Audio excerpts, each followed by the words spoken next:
मेहराब है, गुलबाग है और गुलाबी वो टोपी जो जंगों में लगाई जाती है कि पहले मौला हुसैन के म्यूज़ियम में ये रखी रहती थी। जब यहाँ जरी नहीं, पहले हम लोग आते थे, कब्र थी यहाँ। अब ये चंद साल हो रहा है, करीब 4 साल लगभग होने वाला है, 3 साल ये जरी लगी है।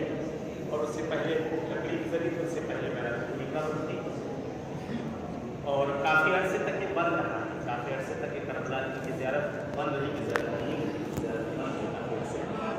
कि वो ज़ेरा और दरबार और चीज़ें जो मंसूब हैं जनाबपुर से, वो अंदर कब्र के लगी उसकी ज़ियारत। जनाब हुर के लिए मिलता है कि हुर एक बादशाह गुजरा है, ईरान का सफवी बादशाह था। ईरान का इस्माइल सफवी करके उसका नाम था। ईरानी बादशाह गुजरा है कि उसे जिस वक्त बगदाद पर हमला किया, बगदाद को ले लिया था, इस्माइल सफवी बगदाद को ले लिया था,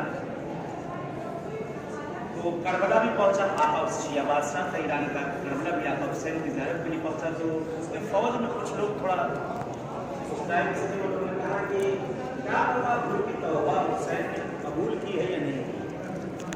हुर की तौबा क्या पता हुसैन ने कबूल की नहीं कबूल की। उसके दिमाग में चढ़ गया, कहने हाँ, कहने अगर हुर की तौबा हुसैन ने कबूल की होती तो हुर को भी वहाँ दफन करते। यहाँ की दफन किया गया थी 10 किलोमीटर आका हुसैन के जरिए से यहाँ तक तकरीबन 10 किलोमीटर का फासला है, इतनी दूर क्यों दफन किया गया।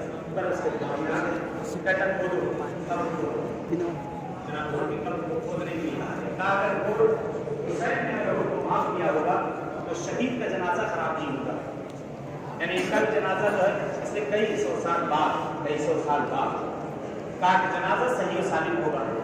पहला जनाजा हुर की कब्र को खोदा तो क्या